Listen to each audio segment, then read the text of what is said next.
Olá, bom dia, boa tarde, boa noite, pessoal. A aula de hoje é sobre sílaba. Essa é a primeira parte. Sexta-feira temos a segunda. Leituras indicadas.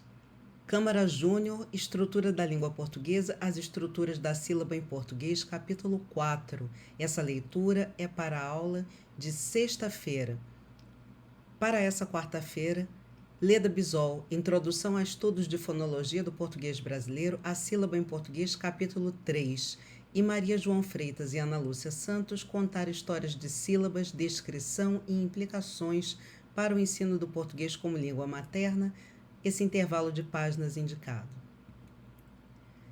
O conceito de sílaba nas primeiras gramáticas portuguesas. Numa perspectiva tradicional que remonta às gramáticas greco-latinas, a sílaba se define como um agrupamento de sons em torno de uma vogal. Fernão de Oliveira, na Gramática da Linguagem Portuguesa de 1536, diz assim: capítulo 19 das sílabas.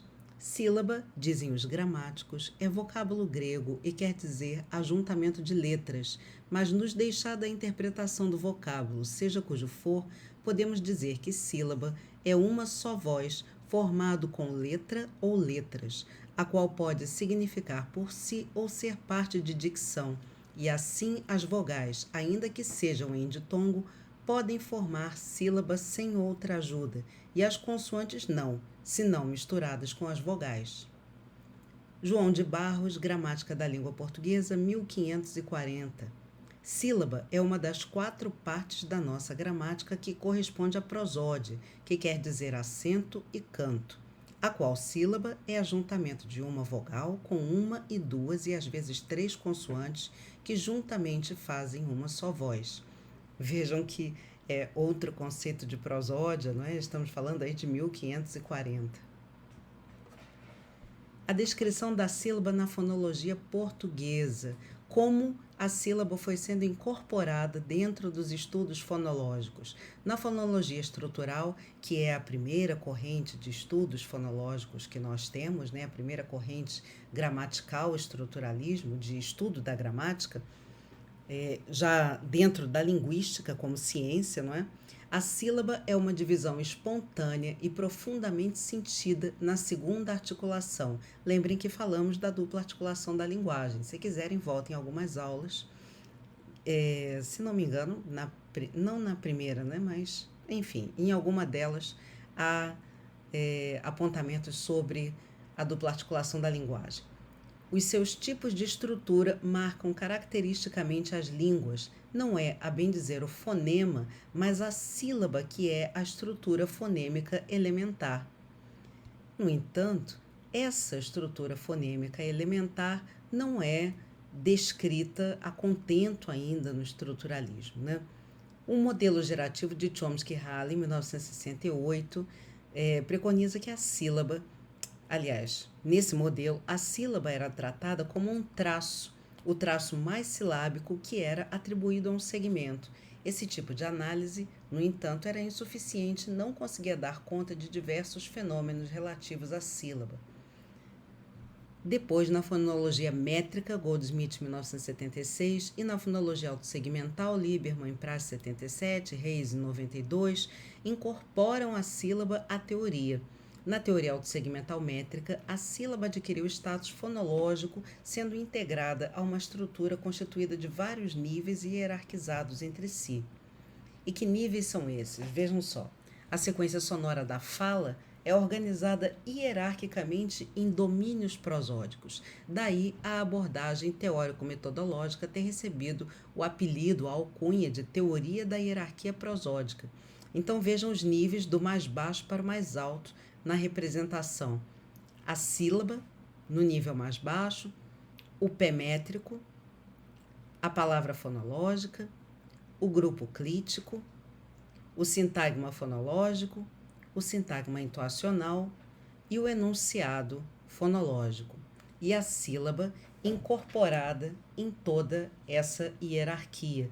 Inclusive, já falamos de sintagma entoacional quando falamos de entoação, né, das frases assertivas, das frases interrogativas. Estávamos analisando ali uma unidade prosódica que era o sintagma intoacional. Agora vamos falar de unidades inferiores e especialmente da sílaba, que é a base dessa hierarquia. No entanto, o estudo da fonologia não começa na sílaba. Aliás, o que eu quero dizer é que o estudo da fonologia tem unidades inferiores à sílaba, nós falamos do fonema, e há unidades ainda inferiores ao fonema. Então vejam só, antes de falar disso, deixa eu dar exemplos aqui de cada um desses domínios, né? Então, o que seria a sílaba nós vamos definir depois, então já passo aqui ao pé métrico, que é a unidade diretamente superior, né? Que domina a sílaba. Então, um pé métrico é uma junção de sílabas, uma palavra fonológica é uma junção de pés métricos, e assim, hierarquicamente, se vai construindo essa árvore, né? O pé métrico é uma combinação de duas ou mais sílabas em que se estabelece uma relação de dominância, de modo que uma delas é o cabeça e a outra ou outras o recessivo.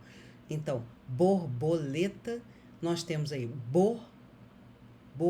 boleta, 4 sílabas em que uma delas, né, temos aqui dois pés métricos em que há a junção de duas sílabas formando cada um dos pés. Palavra fonológica ou prosódica possui um único acento primário e constitui o que para a morfologia também se considera um vocábulo. O grupo clítico é a junção de clítico mais palavra fonológica. Te considero é um grupo clítico, me leve é um grupo clítico, o leque, leve-me, em que nós temos uma palavra não acentuada que vai se juntar àquela palavra que tem acento próprio.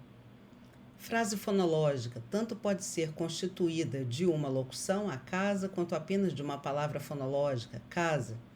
Frase fonológica, né? Não há, a priori, nenhum isomorfismo entre a frase fonológica e a sintática, embora possam vir a coincidir as duas. O cabeça da frase fonológica é sempre o forte mais à direita. Vejam só, estou fazendo essa vista d'olhos aqui sobre os demais domínios, porque nos interessa falar sobre sílaba, mas vocês podem ler mais sobre isso no texto de Bisol e também no texto das duas autoras portuguesas que eu indiquei lá no início, no primeiro slide, tá? No segundo slide. Frase intoacional é um conjunto de frases fonológicas ou uma frase fonológica que possui um contorno de entoação identificável, por exemplo, assertivas, interrogativas, etc. Enunciado, constituído de duas sentenças curtas, sem pausa entre elas e dirigidas ao mesmo interlocutor. Sim, passar, passa, é um enunciado. Agora ocupa a estrada inteira, outro enunciado. Nesse esquema, ainda podem ser representadas 3 unidades hierarquicamente inferiores. Me refiro a esse esquema aqui, né? Abaixo da sílaba ainda se podem considerar 3 unidades. A mora, o segmento e os traços distintivos. Sobre as moras, Riemann, 1985, defende a ideia de que as sílabas consistem em constituintes ou unidades de peso tradicionalmente conhecidas como moras, representadas pela letra grega mi. Então, a sílaba seria constituída de 2 moras e cada uma delas poderia ser constituída ou não de mais de um segmento. Então, observe nos exemplos acima que a consoante em início de sílabas não possui uma mora independente. Está aqui a consoante que abre sílaba, ela sozinha não constitui uma mora, pois não contribui para o peso da sílaba. Já a consoante final em mar possui, ela sozinha individualmente, uma mora. Então, uma das moras é a junção da consoante que abre sílaba com o núcleo silábico. A segunda mora é a consoante que está na posição de coda silábica, fechando a sílaba. Vogais longas e ditongos são associados a 2 moras. Então, uma vogal longa, numa língua que fonologicamente tem a oposição entre vogais longas e breves, tem associada a ela 2 moras, né? Tem o peso de 2 moras. E um ditongo, que é constituído de 2 segmentos, também associado a duas moras. Então, há a possibilidade de se considerar essa unidade, que é a mora, como uma unidade fonológica também.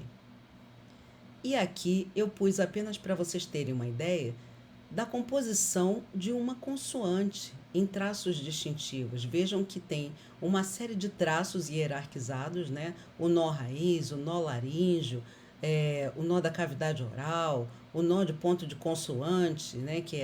E cada um desses nós, né? Se ramificando numa série de características possíveis para as consoantes. E cada uma dessas características vai constituir um traço distintivo.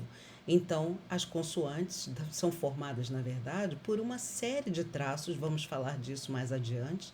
Lembrando que estamos iniciando agora o nosso módulo 2 do curso, que é o módulo de fonologia, e, da mesma forma, as vogais também. Então, esse aqui é um esquema básico dos traços distintivos que compõem as vogais, né? A gente pode ter cada uma dessas possibilidades sendo aplicada a uma vogal, né? Na composição de uma vogal. Então, vejam só, a fonologia vai dar conta de todas essas unidades aqui no seu estudo, desde a unidade mínima distintiva de fato, que é o traço distintivo, passando pelo segmento. Um segmento é composto de traços distintivos. Depois, chegando na sílaba, uma sílaba é composta de segmentos. Depois, compondo uma palavra é composta de sílabas. Depois, um grupo acentual é composto de vocábulos, de palavras. Depois, um grupo entoacional, uma frase, que por sua vez é composta de grupos acentuais. E o enunciado, que por sua vez é composto de grupos entoacionais. Então, a fonologia e a prosódia dão conta de todas essas unidades que estão listadas aqui. Os nomes estão aqui um pouco diferentes, mas isso vai variar de autor para autor, das unidades da hierarquia prosódica, tá? Mas essas unidades correspondem às que estão aqui dessa forma nomeadas, tá? Nessa mesma ordem, nessa mesma hierarquia, são as mesmas unidades.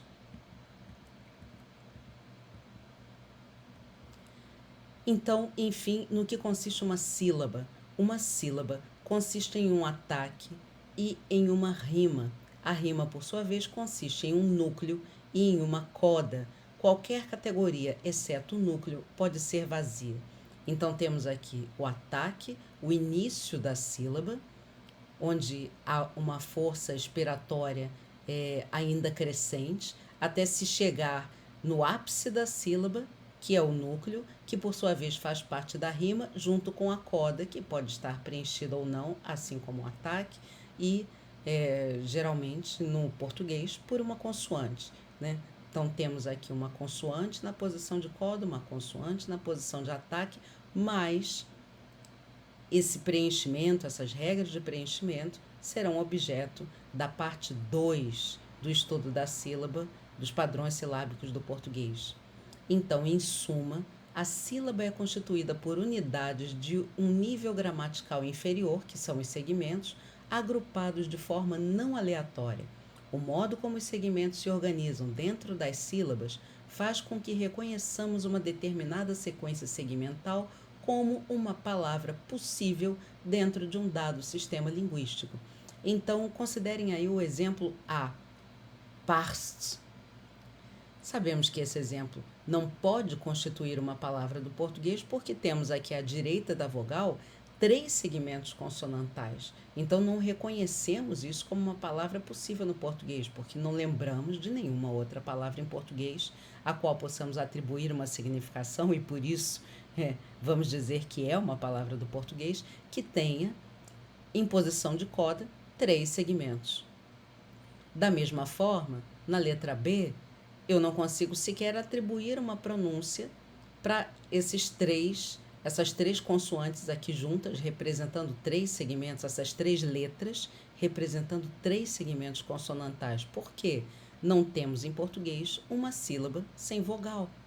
Então, tanto A quanto B não são reconhecíveis por um falante nativo de português como sendo um falante nativo ou qualquer falante proficiente em língua portuguesa, não é? Como sendo palavras possíveis do nosso idioma, justamente porque os padrões silábicos apontam para nós que essa junção de segmentos não está seguindo as regras necessárias para compor sílaba e, por sua vez, compor vocábulo no português. As combinações sintagmáticas, lembra? Falamos de paradigma e sintagma, né? Essas combinações que se fazem com elementos de diferentes paradigmas são sintagmas também na fonologia, né? As combinações sintagmáticas possíveis na composição silábica de uma língua podem ser chamadas de padrões silábicos ou estruturas da sílaba, como o capítulo lá do Câmara Júnior, né, que se intitula Estruturas da Sílaba em Português e que será o objeto da nossa próxima aula. Nós vermos, afinal, quais são essas estruturas silábicas em português e aí sim vamos voltar nesse esquema de sílaba e começar a preenchê-lo e a investigá-lo com os segmentos vocálicos, consonantais e semivocálicos do português. No mais, meus amigos, um grande prazer estar com vocês novamente e até a aula de sexta-feira.